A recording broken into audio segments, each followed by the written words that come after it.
जोहार आमर भाषा थी आज खबर के आपण को स्वागत। सारा देशे 78 नंबर स्वाधीनता दिवस बहुत उत्साह और उद्दीपना थी पालन करा जायछे। भिन्न भिन्न जगह स्वाधीनता दिवस समारोह संगे विशेष कार्यक्रम मान आयोजित होइछे।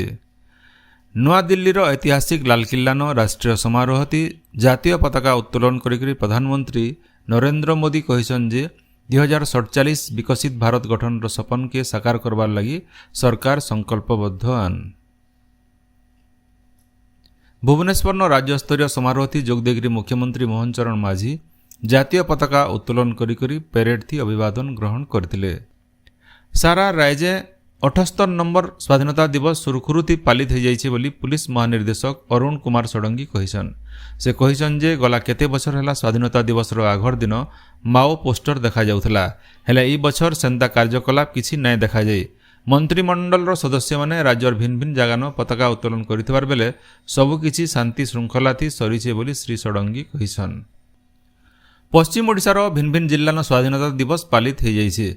नुआपड़ा जिला मिनी स्टेडियम ठाने होइथिबार जिला स्तरीय स्वाधीनता दिवस समारोह थी उपमुख्यमंत्री कनक वर्धन सिंहदेव जोग देकरी जातीय पताका उत्तोलन करबार सहित मिलित परेड थी अभिवादन ग्रहण करी उद्बोधन देथिले। कलाहांडी जिला भवानीपाटना लाल बहादुर शास्त्री स्टेडियम ठाने जिला स्तरीय स्वाधीनता दिवस पालित हो जाइछे। इथि राजस्व और विपर्यय परिचालना मंत्री सुरेश पुजारी जोग देकरी जातीय पताका उत्तोलन करी उद्बोधन देथिले। बलांगीर सदर महकुमार मनोहर पुलिस पड़ियान जिला स्तरीय स्वाधीनता दिवस पालित हो जाइछे। इथि जंगल परिवेश जलवायु परिवर्तन मंत्री गणेश राम सिंह खुंटिया मुख्य अतिथि भाव जोग देकरी पताका उत्तोलन करथिले।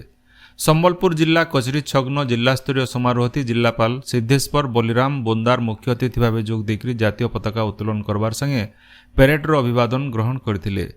पेरेड थी भल प्रदर्शन करथिबार स्कूल और भल काम करथिबार संगठन मानके सम्मानित करा जायतिला। देवगढ़ जिला इंदिरा गांधी स्टेडियम ठाने होइथिबार स्वाधीनता दिवस समारोह थी जिलापाल कविंद्र कुमार साहू मुख्य अतिथि भाव जोग देकरी पताका उत्तोलन करबार सहित परेड्र अभिवादन ग्रहण करथिले। ई समारोह थी छात्र छात्री मानकर तरफु सांस्कृतिक कार्यक्रम परिवेषण करा जायतिला। सुवर्णपुर जिल्लार रामेश्वरम स्टेडियम ठाने होइथिबार जिला स्तरीय स्वाधीनता दिवस समारोह थी जिलापाल अन्या दास जातीय पताका उत्तोलन करबार सहित परेड्र अभिवादन ग्रहण करथिले। समारोह थी 42टा दल सामिल होइथिले। झारसुगुड़ा जिला मनमोहन स्कूल पड़ियानो जिला स्तरीय स्वाधीनता दिवस पालित हो जाइछे।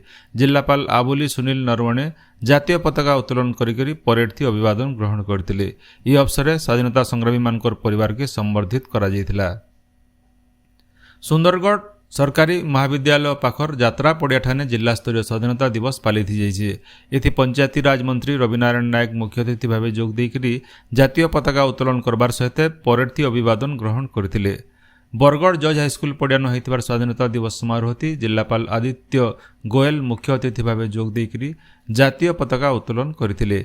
ई अवसर होइथिबार भिन्न भिन्न प्रतियोगितार कृति प्रतियोगी मानकु पुरस्कार दिया जायतिला।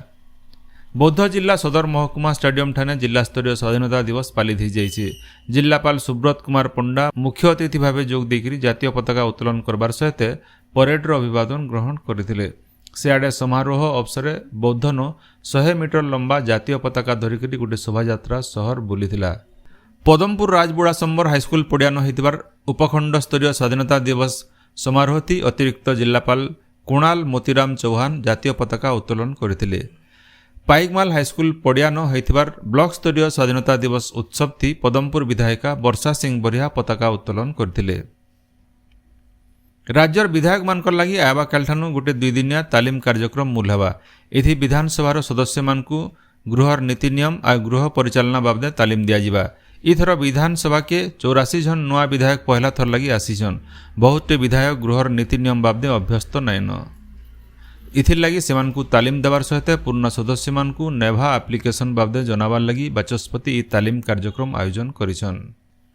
कर्मजीवी महिला एतके मासिक ऋतुस्राव समयाथी दिनकर लगी छुट्टी नहीं पारबे बोली उपमुख्यमंत्री प्रभाती परिड़ा घोषणा करिछन। कटक ठाने होइथिबार स्वाधीनता दिवस समारोह थी जोग देवार अवसर श्रीमती परिड़ा सांबादिक मानकु ई बाबदे कहिछन जे ई नियम सरकारी और घरोई दुही क्षेत्र लगी लागू हेबा। राज्यर जुक्त 2 और जुक्त 3 महाविद्यालय अलगा हेबा बोली उच्च शिक्षा मंत्री सूर्यवंशी सूरज गणमाध्यम के सूचना देछन। से कहिछन जे युक्त 2 और युक्त 3 कॉलेज अलगा करबार लगी विभाग तरफ निष्पत्ति निया जाइछे। एथिर लगी दरकारी जगह और भित्तिभूमि सरकारंकर तरफ जुगै दिया जिबा। इटा हेले युक्त 3 शिक्षार मान बढ़वा बोली मंत्री कहिछन। पीएम पोषण योजना अधीन थी स्कूल छात्र छात्री मानकु पुष्टिकर मध्याह्न भोजन जोगे देवार लगी विद्यालय और गणशिक्षा विभाग खास पदक्षेप नैछन। पीएम पोषण चाउल जोगाणती हेउथिबार अव्यवस्थार मुकाबिला करबार लगी विभाग तरफु सबु जिला के स्वतंत्र मार्गदर्शिका जारी करा जाइछे। मार्गदर्शिका थी कहा जाइछे जे जिलापालकर तरफु स्वीकृति पाइथिबार मध्याह्न भोजन चाउल परिवहन कंट्राक्टर जिला शिक्षा अधिकारींकरनु चाउल वितरण बाबदे विवरणी नेबे।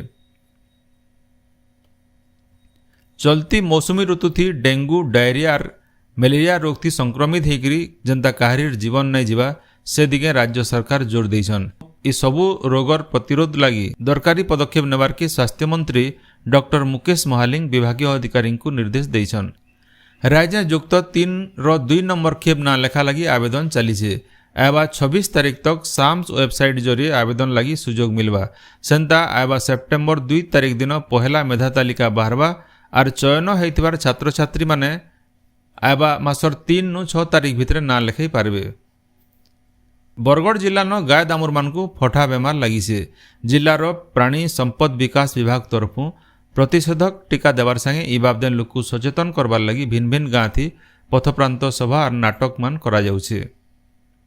पदमपुर सब जेल नु फेरार मारिथिबार 2 जन कैदींकर भितरु जने कैदी कपिलास ओरफ टिकेश्वर महार पुलिस हाथे धरा पड़ीछे। जने कैदी इहादे तक धरा नुहे पड़े। फेरार अपराधी के सहयोग करिथिबार पदमपुर खैरपालीर जने के गिरफ्त करा जाइछे बोली पदमपुर एसडीपीओ विभूति भूषण भोई सूचना देछन। इनु जने दिया जाई पारे जे गला 14 तारीख दिन पदमपुर जेलर अंतेवासी मानकु मैदाने खाइबार के दिया जाउथबार समय थी 2 जन कैदी जेलर कांथी डेगिकरी फेरार मारिथिले।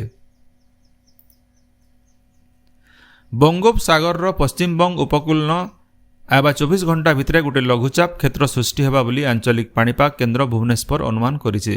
इतार प्रभाव थी आबा 4 दिन तक राज्यर बहुत जगानु मध्यम नु जबर वर्षा हो पारे। आज सुंदरगढ़ सहित 18टा जिल्लानु जबर वर्षा हो पारे बोली पाणीपाग विभाग तरफु सूचना मिलिछे। आपण माने सबुदिन सुनुछन आमर भाषा थी रेडियो खबर सम्बलपुरी समाचार। सम्बलपुरी समाचार बाबदे आपणकर मतामत देवार सहित ई काम के आगे जारी रखबार लगी तहक और सहयोग देवार के अनुरोध। आमर यूट्यूब चैनल के लाइक शेयर और सब्सक्राइब करुन आउ फेसबुक पेज के फॉलो करुन। जोहार।